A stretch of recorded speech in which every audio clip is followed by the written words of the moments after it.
President Trump saying talks with them are stopping, quote, effective immediately. NewsNation's Alicia Nieves is here. Alicia, good morning. What do we know about this surprise announcement with our largest trading partner?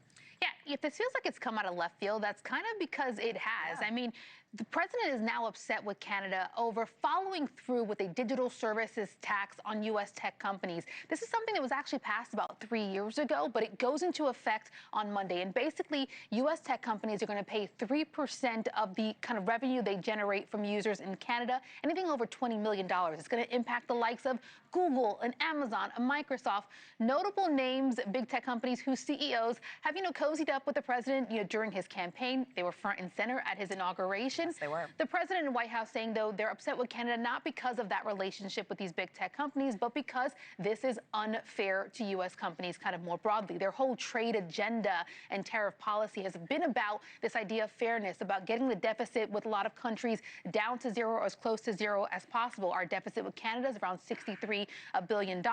And so it's interesting because recently as the G7 summit, we saw Carney, the Prime Minister of Canada, and President Trump be on better footing, seemingly inching closer to a deal. And then suddenly it seems like the president was hoping that Carney, with this deadline impending, that he would pause or hold it in kind of good faith of this deal. That obviously did not happen. It takes effect on Monday. And so the president, in return, took to social media yesterday saying basically this is a, quote, egregious tax. And he is saying that the discussion with Canada is going to halt immediately in those negotiations. And that in the next 7 days, they will know what they're going to pay for importing and trading U.S. goods. He also then went in the Oval Office and told reporters this. Take a listen. Economically, we have such power over Canada. I'd rather not use it, but they did something with our tech companies today trying to copy Europe. They copied Europe. It's not going to work out well for Europe either, and it's not going to work out well for Canada. They were foolish to do it. And so I said we're going to stop all negotiations with Canada right now until they straighten out their act.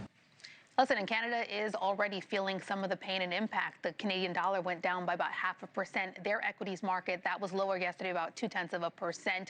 But as we've talked about often with trade and tariffs, it's a double-edged sword. U.S. companies that rely on getting goods across the Canadian border, those companies, their stocks pulled back yesterday, even though the markets more broadly were up higher. You're talking about names like General Motors, Canada Goose, and such.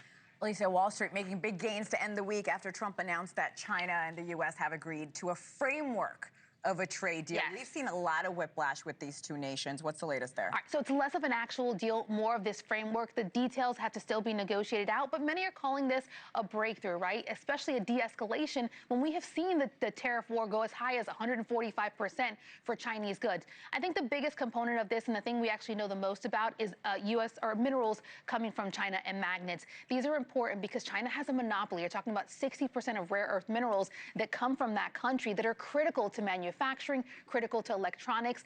That has been a huge part of the Trump trade agenda, right? Not only fairness, but also bringing back U.S. manufacturing. This is a key component of that. It's really the only component that we know. So right now, this is a breakthrough, but some are saying temper expectations because there's been a bit of back and forth, not only with China, but all of these trade negotiations. All right, Alicia Nieves, great breakdown. Thank you so much. Of course. Thank you for watching. Subscribe below and download our NewsNation app right now on your phone, and you will get fact-based, unbiased news for all Americans.